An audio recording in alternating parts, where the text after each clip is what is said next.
오늘 우리에게 주시는 하나님의 말씀은 마태복음 16장 13절에서부터 20절까지의 말씀입니다. 제가 이 계시의 말씀을 봉독해 드리겠습니다. 예수께서 빌립보 가이사랴 지방에 이르러 제자들에게 물어 이르시되 사람들이 인자를 누구라 하느냐? 이르되 더러는 세례 요한, 더러는 엘리야, 어떤 이는 에레미야나 선지자 중에 하나라 하나이다. 이르시되 너희는 나를 누구라 하느냐? 시몬 베드로가 대답하여 이르되 주는 그리스도시요 살아계신 하나님의 아들이시니이다. 예수께서 대답하여 이르시되 바요나 시몬아 내가 복이 있도다. 이를 내게 알게 하니는 혈육이 아니요 하늘에 계신 내 아버지시니라. 또 내가 내게 이르노니 너는 베드로라. 내가 이 반석 위에 내 교회를 세우리니 음부의 권세가 이기지 못하리라. 내가 천국 열쇠를 내게 주리니 내가 땅에서 무엇이든지 매면 하늘에서도 매일 것이요 내가 땅에서 무엇이든지 풀면 하늘에서도 풀리리라 하시고 이에 제자들에게 경고하사 자기가 그리스도인인 것을 아무에게도 이르지 말라 하시니라. 아멘.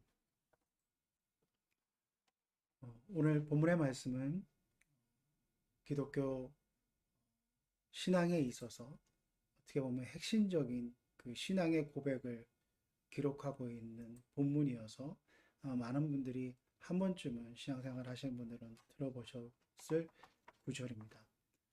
우리 믿음의 어떤 정수, 또 우리가 믿는 그 믿음의 고백, 신앙의 고백의 가장 핵심적이고 가장 중요한 고백을 베드로의 입을 통해서 기록하고 있는 이 말씀은 우리 모두가 하나님 앞에서 어떤 고백적인 자로 살아가야 되는지 하는지를 깨닫게 해주고 또 그 말씀 안에서 우리가 가야 될 바를 깊이 묵상하며 또 그것을 바라보고 또 그것을 따라야 됨을 생각해 보게 하는 귀한 말씀입니다.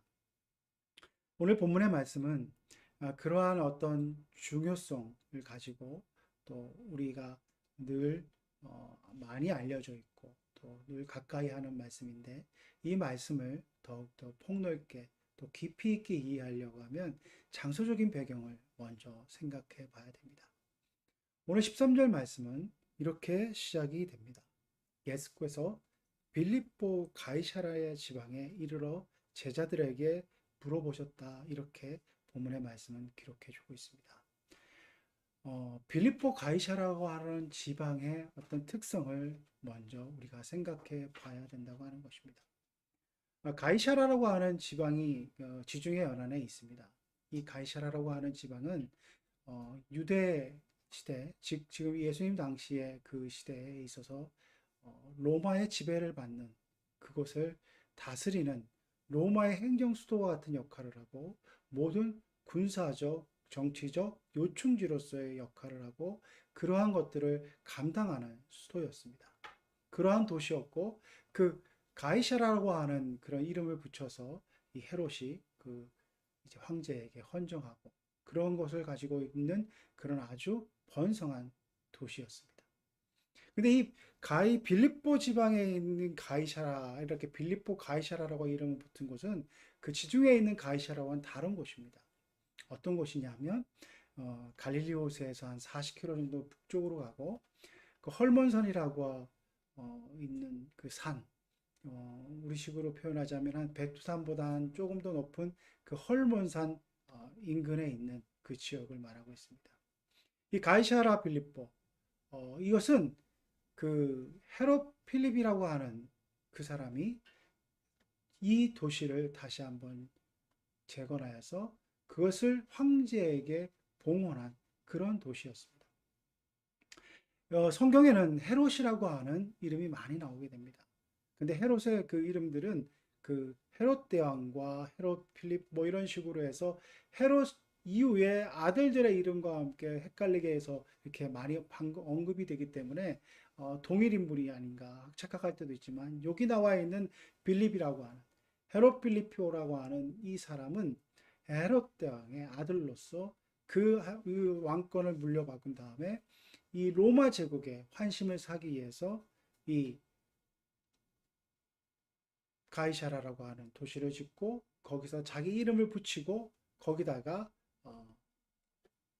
그것을 황제에게 헌정함으로 자신의 로마에 대한 충성심을 이렇게 보여주는 그런 도시였습니다.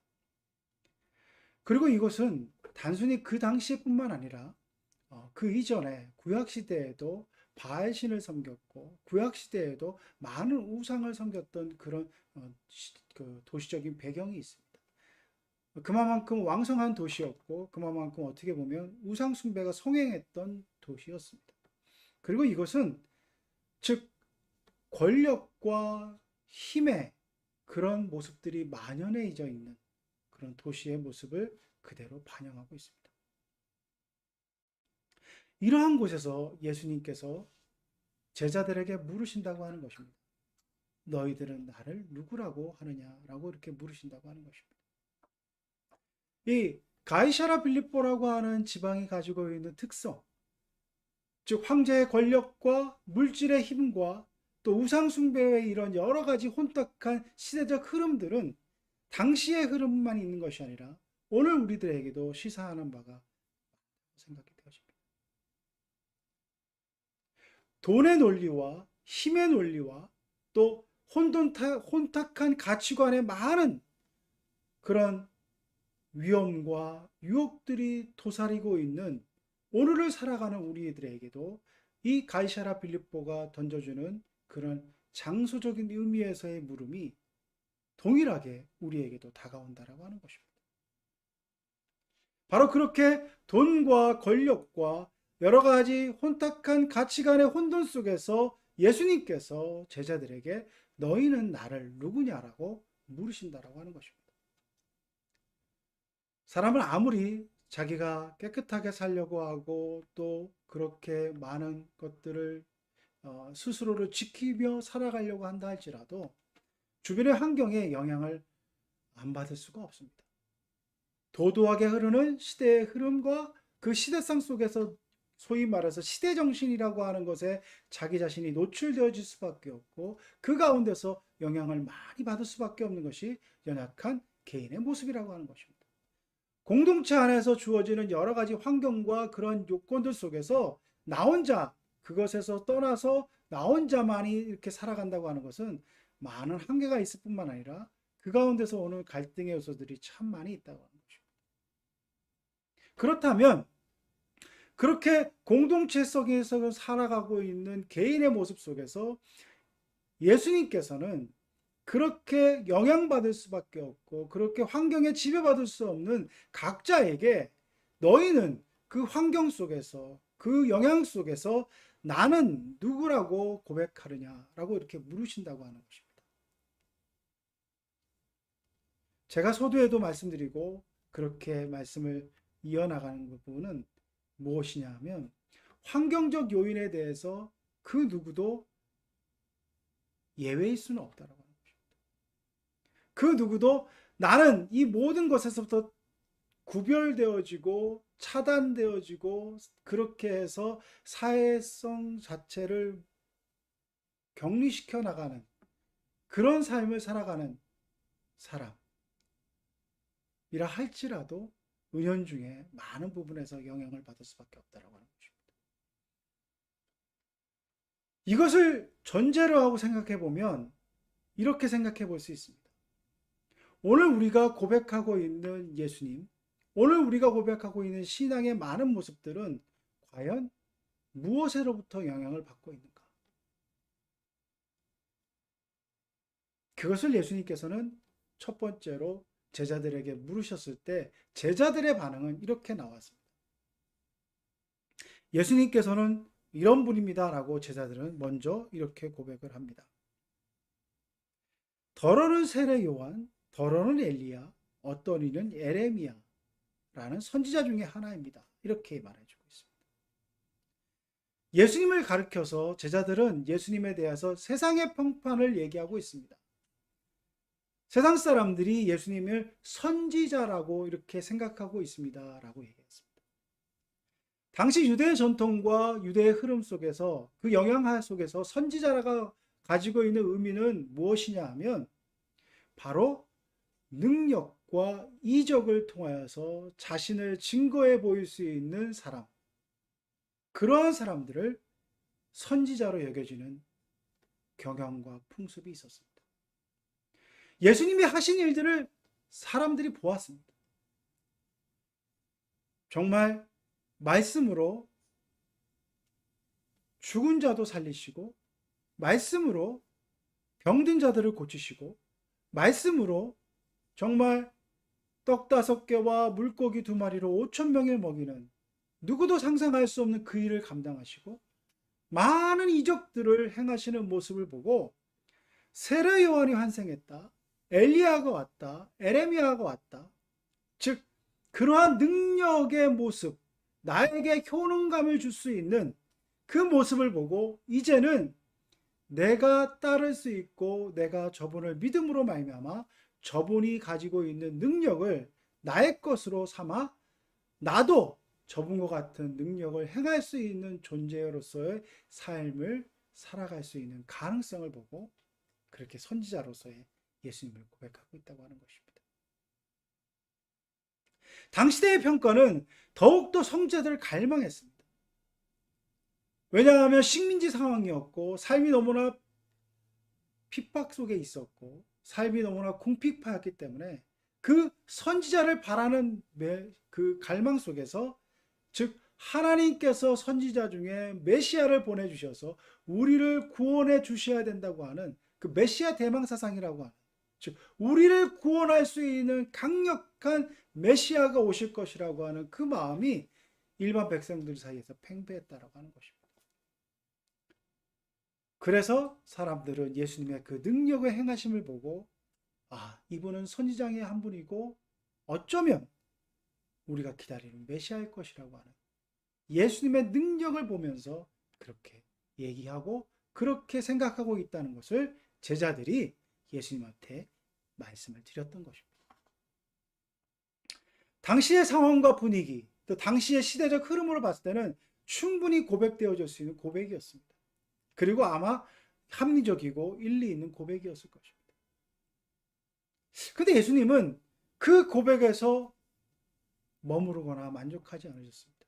예수님의 마음 가운데는 자신을 알아보지 못하는 대중들의 그러한 무지에 대한 안타까움도 있었지만 제자들 한 사람 한 사람이 예수님을 어떻게 인식하고 어떻게 고백하는 것을 아마 확인하고 싶으셨을 것입니다. 그래서 묻습니다.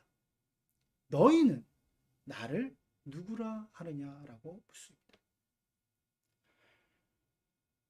너희는 나를 누구라고 하는 이 질문은 오늘 저와 여러분에게도 예수님께서 동일하게 하시는 질문이라 생각되어집니다. 세상의 많은 흐름들, 세상의 많은 평판들, 세상의 많은 그런 어떤 가치관 속에서 이해되어지는 예수님에 대한 그런 생각들이 아니라 우리 각자가 가지고 있는 마음의 심령의 중심에 가지고 있는 그 고백이 무엇인가라고 하는 것을 묻고 계시다라고 하는 것입니다.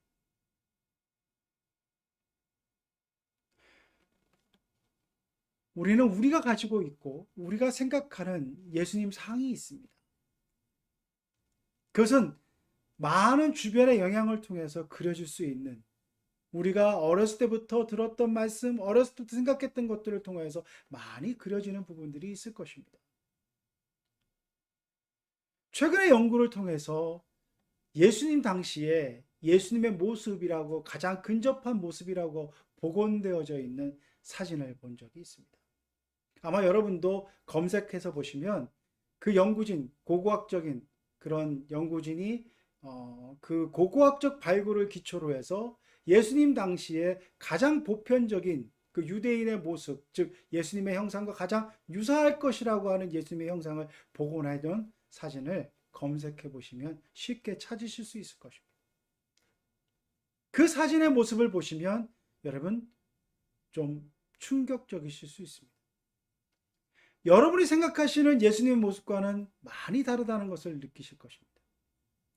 우리가 일반적으로 생각하는 예수님은 서구 중심의 예수님의 모습으로 그려질 때가 많이 있었습니다. 그래서 금발에 파란 눈에 누가 봐도 미남이라고 인정할 수밖에 없고, 누가 봐도 참으로 인상이 좋고 온화한 모습의 예수님의 상이 초상화로 걸려져 있고 각 집마다 걸려 있는 모습들, 지금도 많이 보실 수 있을 것입니다. 어찌 보면 그 모습은 서구 중심의 그런 시각이 반영되어져 있는 예수님의 모습이 우리에게 통용되어지고, 그것이 우리가 무비판적으로 받아들여진 그런 모습으로 우리가 생각하게 되고, 그것이 당연히 예수님의 모습인 것처럼 느껴졌을 것입니다. 그런데 고고학적 발굴을 기초로 해서 복원되어지고 만들어진 그 입체 영상으로 3D로 이렇게 잘 만들어진 그 영상을 보면 예수님의 모습은 그런 모습과는 전혀 별개의 모습을 띠고 있습니다. 일반적인 지금의 중동의 피부색도 검고 보리는 곱슬이고 어떻게 보면 투박해 보이게 생기는, 정말 그래서 이사야서에서 나오는 메시아를 닮아가는 그 이사야서의 고백처럼 나는 볼품없는 사람, 볼 것도 없고 내세울 것도 없는 그 모습, 그것에 더 가까운 예수님의 모습인 것처럼 비춰져가는 그 모습을 보게 되는 것입니다. 당혹스럽습니다. 어떻게 보면 새롭게 복원되어져 있는 그 예수님의 모습이 당시대의 예수님의 모습과 훨씬 더 유사한 모습이었을 것입니다. 우리가 이미지상으로 그려지는 그 서구 중심의 그 서양인의 모습을 한 금발의 미남의 모습과는 전혀 다른 지금의 중동 집안의 투박하게 생긴 얼굴을 한 그 모습, 그것이 예수님의 모습일 수 있는 가능성이 훨씬 높다라고 하는 것입니다. 제가 왜 이 말씀을 드리냐 하면, 우리가 일반적으로 생각했고 일반적으로 느꼈던 그 생각했던 예수님 상이 뭔가 진실에 부딪혔을 때, 말씀이 우리에게 얘기하시는 진실의 모습 가운데 우리에게 도전했을 때 우리는 당황스럽고 당혹스럽고 낯설게 여겨질 때가 많이 있다라고 하는 것입니다. 권력을 부여잡고 많은 것을 누리고 많은 명예를 가지고 많은 것들을 우리가 핸들링할 수 있는 그러한 존재로서의 그 파워를 가진 존재로서의 예수님의 모습이 은연중에 우리의 마음의 중심을 사로잡고 있을 때가 많이 있다라고 하는 것입니다. 겉으로는 겸손을 얘기하고 겉으로는 사랑을 얘기하고 겉으로는 십자가의 사랑을 얘기하지만 우리 내면 깊은 곳에는 그 예수님의 본질적인 모습보다는 내가 갖고 싶어하고 내가 욕망으로서 얻고자 하는 것들로 그것을 줄 수 있는 예수님의 모습이 더욱더 친근하게 여겨지는 것이 우리의 모습은 아닌가 하는 생각을 가지게 됩니다. 제자들이 선지자 중에 하나입니다 라고 예수님을 고백했던 것처럼 우리 또한 예수님은 나에게 내가 기도하면 물질도 줄 수 있고 권력도 줄 수 있고 명예를 줄 수 있는 그런 분으로 내가 믿습니다. 내 병을 치유해 줄 수 있는 분으로 믿습니다. 그 모습이 우리에게 더 가까운 예수님에 대한 고백이 아닐까라고 하는 그런 질문을 해보게 된다고 하는 것입니다. 그런 마음을 가지고 있는 저와 여러분에게 오늘 예수님은 너희는 나를 누구라 하느냐라고 묻고 계시다라고 하는 것입니다. 이 질문에 베드로는 이제 기독교 역사상 가장 핵심적이고 가장 예수님께서 듣고 싶은 그 고백을 이렇게 합니다. 주는 그리스도시요 살아계신 하나님의 아들이십니다 라고 이렇게 베드로가 고백합니다. 주는 그리스도시요. 여기서 주라고 하는 것은 로드라고 하는 것을 얘기하는 것이 아니라 인칭 대명사로서 당신은 그리스도시다. 즉 우리가 고대하고 바라던 메시아입니다 라고 하는 것을 고백합니다. 단순히 선지자로서 능력을 많은 자로서의 그런 모습으로 다가오시는 분이 아니라 내가 얻고자 하는 것을 주실 수 있는 분으로 다가오시는 것이 아니라 나의 모든 것을 구원해 줄 수 있는 메시아입니다라고 하는 것을 지금 베드로는 고백하고 있습니다. 그리고 이렇게 고백하고 있습니다. 살아계신 하나님의 아들이십니다라고 이렇게 얘기하십니다. 여기서 살아계신 하나님의 아들이십니다라고 하는 것은 성삼위일체 되신 즉 우리가 말하는 신학적으로 얘기하는 삼위일체 되신 하나님의 고백, 그 속에도 하나의 고백일 수도 있지만 여기서 살아계신 하나님의 아들이시다라고 하는 성자 예수 그리스도의 그 모습을 고백하고 있는 것은 생명력으로 가득 차고 그 생명력이 온전히 우리를 변화시킬 수 있는 살아있는 능력의 그 생명으로 우리에게 다가오신 분이십니다라고 하는 것을 고백하고 있다라고 하는 것입니다. 모든 거짓된 것들을 타파하고 모든 허황된 것들을 무너뜨리며 모든 죽음의 세력들을 무너뜨리고 살아계셔서 살아계신 하나님의 아들로서 그 생명의 원천으로서 우리에게 오신 분입니다라고 하는 것을 고백하고 있다고 하는 것입니다. 참으로 놀라운 고백이고 어떻게 보면 당시에 베드로로서는 도저히 상상할 수 없는 그런 고백이 나오게 됩니다. 그래서 예수님께서 이어서 이렇게 말씀하고 있습니다. 바요나 시몬아 내가 복이 있도다. 이를 내게 알게 한 이는 혈육이 아니요 하늘에 계신 내 아버지시니라 이렇게 말씀해 주고 있습니다. 즉 영적인 교감과 영적인 깨달음이 없이는 예수 그리스도를 온전히 고백할 수 없다라고 하는 것을 말씀해 주고 있다라고 합니다. 성령의 역사가 아니고 성령의 놀라운 은혜와 감흥이 없이는 우리는 온전히 예수 그리스도를 고백할 수 없다라고 하는 것을 이 베드로의 고백을 통해서 알 수 있게 되는 것입니다. 주는 그리스도시요 살아계신 하나님의 아들이십니다라고 하는 이 신앙의 고백은 신학적으로 해석되어지고 교리적으로 의미를 부여하는 그것이 아니라 내가 성령의 감화로 내 중심이 하나님과 잇대어져 있고 하나님과의 친밀한 관계 속에서 내 중심이 성령의 감화로 온전히 고백되어지는 그 고백이 될 때만 우리의 삶을 변화시키고 또 이 고백은 그 성령의 역사로만 가능하다라고 하는 것을 우리가 깊이 깨달아야 된다고 하는 것입니다. 즉 이것은 우리에게 내가 가지고 있는 예수 그리스도에 대한 모습, 내가 소망하고 내가 갈망하는 것들을 이루어줄 수 있는 분으로서의 예수 그리스도를 투영하는 것이 아니라 하나님의 하나님 되심을 인정하시고 그 하나님의 놀라운 긍휼과 은혜로 말미암아 우리에게 오신 예수 그리스도를 있는 그대로 내가 받아들이고 예수 그리스도의 가르침을 온전히 따르겠다고 하는 그 고백과 순종의 마음, 그 헌신의 마음 속에서 우리가 온전히 고백되어지는 그 신앙인이 온전한 하나님의 사람이 될 수 있음을 말씀해 주고 있다고 하는 것입니다. 오늘 여기서 우리가 바라봐야 될 것들은 우리의 신앙의 핵심의 그 마음의 중심 가운데 내가 소망하고 내가 갈망하는 것을 내려놓아야 됨을 우리는 깊이 인식해야 된다고 하는 것입니다. 예수님을 내가 원하는 모습으로 만들어내는 것이 아니라 내가 바라는 것을 이루어줄 수 있는 분으로 투영시켜 나가서 소위 말해서 내가 그것을 갈망하고 그것을 원하면 예수님께서 해줄 수 있을 것이라고 하는 그것으로 예수 그리스도상을 만들어내고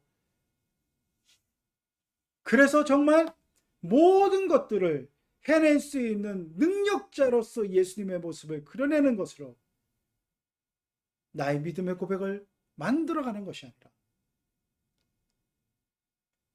내 혈육으로 내 마음으로 하는 것이 아니라 성령께서 내 중심을 변화시켜 주시고 성령께서 고백하시는 이 고백, 주는 그리스도시요 살아계신 하나님의 아들이십니다라고 하는 내 모든 것들을 내려놓고 성령의 주장과 성령의 붙들림을 받아서 고백하는 이 신앙의 고백을 가지고 살아가는 저와 여러분이 되어야지만이 우리는 진정으로 예수님의 모습을 온전히 깨닫는 신앙인으로 살아갈 수 있음을 더 깊이 깨달아야 된다고 하는 것입니다.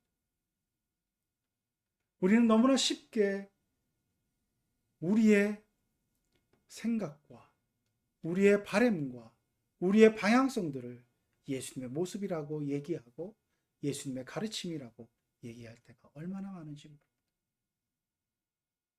그것을 내려놓아야 된다고 하는 거죠. 오늘 예수님께서는 그러한 베드로에게 이렇게 말씀해 주고 있습니다. 또 18절에 또 내가 네게 이르노니 너는 베드로라 내가 이 반석 위에 내 교회를 세우리니 음부의 권세가 이기지 못하리라 이렇게 말씀해 주고 있습니다. 이 마태복음 16장 18절의 말씀은 캐톨릭과 개신교가 교회론에 대해서 근본적으로 갈리게 되는 핵심적인 구절이 됩니다. 즉 캐톨릭에서 이 말씀을 해석하는 그 해석과 개신교가 해석하는 해석이 완전히 별개의 것으로 달라지게 됨으로 말미암아 교회를 바라보는 그 모습이 많은 부분에서 차이가 나게 됩니다. 여기서 말씀해 보시면 어떤 부분이 그러냐 하면 너는 베드로라 내가 이 반석 위에 내 교회를 세우겠다라고 하는 이 반석이라고 하는 것을 캐톨릭에서는 베드로 자신을 얘기하는 것으로 이해를 합니다. 근데 개신교는 그렇게 이해하지 않습니다. 여기 본문의 말씀에 보시면 베드로라 너는 베드로라 내가 이 반석 위에 이게 한글 성경으로는 반석이라고 표현되어 있지만 헬라어 원문에 보면 페트라라고 하는 그런 단어를 쓰고 앞에 페드로라고 하는 것은 페트로스라고 하는 단어를 쓰게 됩니다. 그래서 이 우리 개신교의 입장에서는 이것이 다른 똑같은 페트라라고 하는 영어를 썼지만 페트로스라고 하는 앞에 나와 있는 베드로는 남성형이고 페트로라고 하는 이 말은 이 반석이라고 하는 여성형이기 때문에 이 베드로라고 하는 개인을 지칭하는 것이 아니라 베드로가 한 고백, 신앙의 고백 위에 교회가 세워진다라고 하는 그런 중심을 가지고 그런 신학적 해석을 가지고 교회를 이해하게 됩니다. 반면에 캐톨릭은 이것을 베드로라고 하는 이 반석 위에 이라고 하는 이 지시대명사가 베드로를 지시한다고 하는 생각을 가지고 그래서 베드로를 일대 교황으로 생각을 하게 되고 이 베드로 위에서 계속 이어져가는 교황권을 얘기하고 또 그것이 점점 신학적으로 발전이 되어서 교황무호설로까지 이어지게 됩니다. 그래서 교황은 무호하다고 하는 그 신학적 교리들을 만들어내게 되고 그 가운데서 이렇게 교회의 전통들을 이어져 나가는 그런 모습으로 캐톨릭 교회는 이 말씀을 해석합니다. 저는 본문의 말씀을 우리 개신교가 옳다, 캐톨릭이 틀렸다라기보다는 새로운 관점에서 이 말씀을 해석한 마이클 윌킨스라고 하는 분의 주석을 보면서 얻은 그런 새로운 관점을 여러분과 함께 나눠보고자 합니다. 마이클 윌킨스라고 하는 분은 지금 탈벗 신학교라고 하는 신학교에서 성서 신학자로서 또 학장으로서 가르치고 계시고 제가 이제 봤던 그 시점에서는 그랬는데 지금은 어떻게 제가 뭐 탈벗 신학교 뭐 사이트에 들어가서 확인해 본 것은 아니지만 제가 그 책을 읽었어도 그 책의 저자 소개에서는 그렇습니다. 성서학자입니다. 그리고 어떻게 보면 아주 좀 보수적인 성서학자입니다. 근데 이분의 어떤 성서 해석의 관점에서 보면 이분이 개신교인이지만 캐톨릭의 어떤 관점을 많이 따르고 있습니다.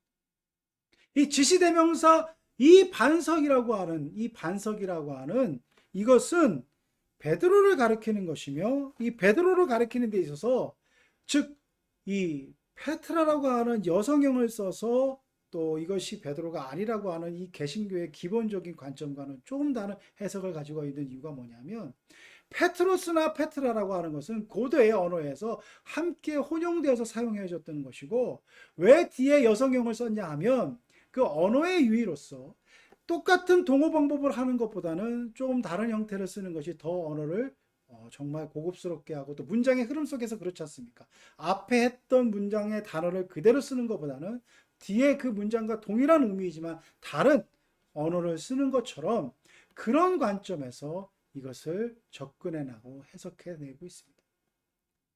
제가 이 마이클 윌키슨이라고 하는 분의 왜 주석을 얘기하냐면, 이런 관점에서 봤을 때 아주 놀라운 그 통찰력을 그분이 말씀해 주는 것을 제가 제 나름대로 동의할 수밖에 없었기 때문에 이 말씀을 드리는 것입니다. 왜 이 말씀을 드리냐면, 여러분 요한복음 1장 42절 말씀에 한번 보시기 바랍니다. 요한복음 1장 42절 말씀에 이렇게 말씀해 보고 있습니다. 즉 시몬이라고 하는 베드로, 이 시몬이라고 하는 베드로가 안드레를 통해서 예수님께로 데리고 오게 됩니다. 그 시몬을 예수님께 데리고 왔을 때 예수님께서 시몬을 보시고 이렇게 얘기합니다. 시몬이라고 하는 이름은 일반적인 이름입니다. 우리가 보통 철수와 영희하듯이 아주 그 당시에는 아주 정말 보편적인 이름이었다고 할 수 있는데, 그 시몬을 보시고 이렇게 얘기합니다. 내가 요한의 아들 시몬이니 장차 게바라 하리라 하시니라. 게바는 번역하면 베드로다, 이렇게 말씀해 주고 있습니다. 장차 게바라 하는 그 믿음의 사람으로 변하게 될 것이다. 지금은 시몬이지만 너는 장차 베드로라고 하는 믿음의 사람으로 살 것입니다. 제가 왜 마이클 윌키슨이라고 하는 분의 주석을 얘기하고, 또 일반적으로 저도 그렇게 이해했던 개신교적인 어떤 해석을 새롭게 이해하는 의미는 뭐냐면, 캐톨릭이 얘기하는 것처럼 교황 모설로서 그 베드로를 일대 교황으로 인정하고 사람 위에 세우는 그런 모습, 그것에 대한 부분에 있어서 논점의 어떤 그런 논쟁의 부분은 뒤로 하고, 이 말씀이 가지고 있는 교회라고 하는 것을 베드로라고 하는 한 개인을 통해서 봤을 때는 많은 시사하는 부분이 있다고 하는 것입니다. 교회는 온전한 사람들이 모여지는 것이 아니라 연약하고 부족한 사람들이 모여져서 교회 구성원으로서 살아가게 되는 것이고, 그 교회 구성원들이 예수 그리스도를 만나고 성령의 놀라운 감화로 말미암아, 하나님의 놀라운 은혜로 말미암아 그 한 사람 한 사람이 변화되어서, 그 시몬이 장차 게바로 변화되는 것을 예수님께서 말씀하셨듯이, 부족하고 연약한 한 사람 한 사람들이 모여서 교회 공동체를 이루게 되고, 그 교회 공동체 안에서 그 놀라운 은혜로 말미암아 이제 하나님이 원하시는 교회의 모습으로 이뤄갈 수 있는, 믿음의 사람으로 세워질 수 있는 곳이 바로 교회라고 하는 것을 우리가 새롭게 바라봐야 된다고 하는 것을 저도 동의하기 때문에 이 말씀을 드리는 것입니다. 우리는 보통 이렇게 얘기합니다. 어떻게 교회가 그럴 수 있어? 교회에 나온 사람이 어떻게 그렇게 저런 행동을 할 수 있어? 라고 얘기할 때가 많이 있습니다. 그러나 그렇지 않습니다. 교회는 부족하고 연약한 사람들이 모이는 곳입니다. 교회는 정말 허물 많은 사람들이 모여서 그 가운데서 예수 그리스도의 말씀을 통하여서 하나님의 은혜로 성령의 역사로 그가 변화되어서 장차 개바가 되는 그곳이 바로 교회라고 하는 것입니다.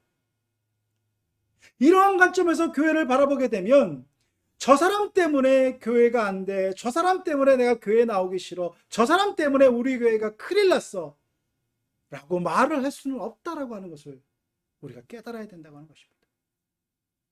오히려 저 사람 때문에 우리가 연단받을 수 있고, 우리가 저 사람 때문에 용서를 배울 수 있고 화해를 배울 수 있고, 저 사람 때문에 사랑의 마음을 더 품어야 된다고 하는 것, 그런 관점으로 우리가 교회 공동체를 바라봐야 된다고 하는 것입니다. 오늘날 세상에 많은 사람들이 교회를 걱정합니다. 오늘날 세상에 많은 사람들이 어떻게 교회가 그럴 수 있어라고 했을 때 우리가 변명하는 것이 아니라, 교회는 무디가 거칠게 표현했습니다.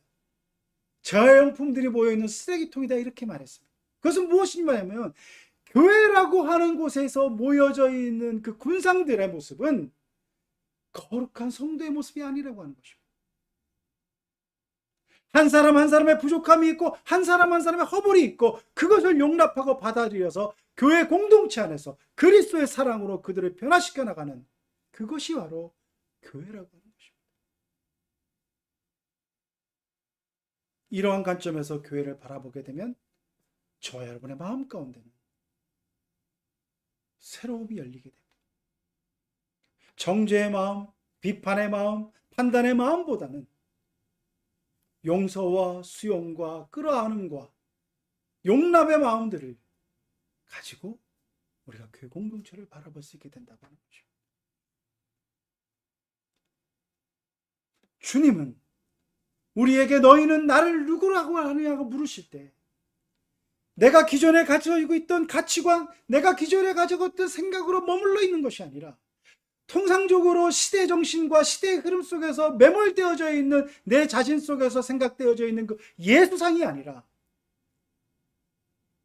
정말 성령의 강화와 성령의 인치심과 놀라 하나님의 은혜로 말미암아 변화되은, 그래서 예수님께서 말씀하셨듯이 이 고백을 한 것은 혈육이 아니라 살아계신 하나님의 놀라운 은혜라고 하는 그 고백,